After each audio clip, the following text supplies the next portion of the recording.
The man casually picked up the water glass from the table and gave it a slight, careless shake. Something astonishing happened. The originally clear, transparent water instantly turned into a red beverage. He was no magician. On the contrary, he was the kind of person all magicians despised. A debunker, someone who specialized in revealing secrets. He opened his palm, revealing a smear of bright red dye, exposing the trick behind the magic. Brad had once been part of the magic world himself, but back in the day, tired of the slow accumulation of wealth under the spotlight, he had violated the magician's sacred code of secrecy. He transformed, becoming a professional exposer, dedicated to tearing down magical illusions. Now, Brad was leading FBI agent Banner back to yesterday's crime scene, determined to expose how the Four Horsemen pulled off the trick of robbing a bank from miles away. He signaled for Banner to put on a special helmet and stand on a seemingly ordinary magic portal device. As an assistant pressed the switch, Banner felt the floor vanish beneath him. His whole body plummeted down, slamming hard onto the solid floor of the bank vault. The truth was revealed. Hidden beneath the stage, the Four Horsemen had secretly constructed an exact replica of the target bank vault, and that randomly chosen lucky audience member on stage. He was a carefully designed pawn from start to finish, through successive rounds of psychological suggestion and hypnosis performed by the Four Horsemen. He had specifically flown from Paris to Las Vegas to sit in that predetermined seat, unwittingly becoming the chosen lucky one.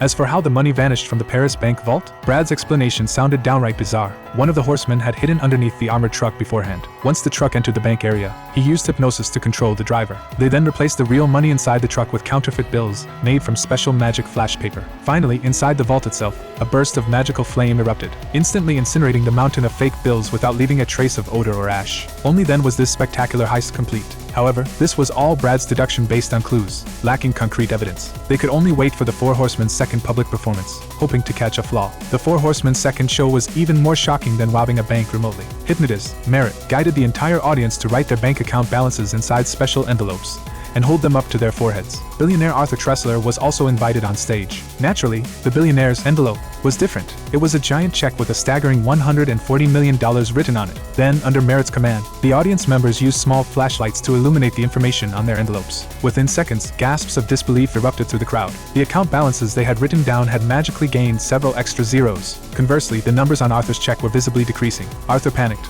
knowing full well the Four Horsemen's magic was no bluff. Sure enough, audience members began receiving real-time bank deposit notifications on their phones. Their accounts had genuinely received a massive influx of cash. It turned out that everyone in the audience that night had been victims denied rightful compensation by Arthur's insurance company, stonewalled by his powerful legal team. The true purpose of this incredible magic act was to rob from the rich to help the poor.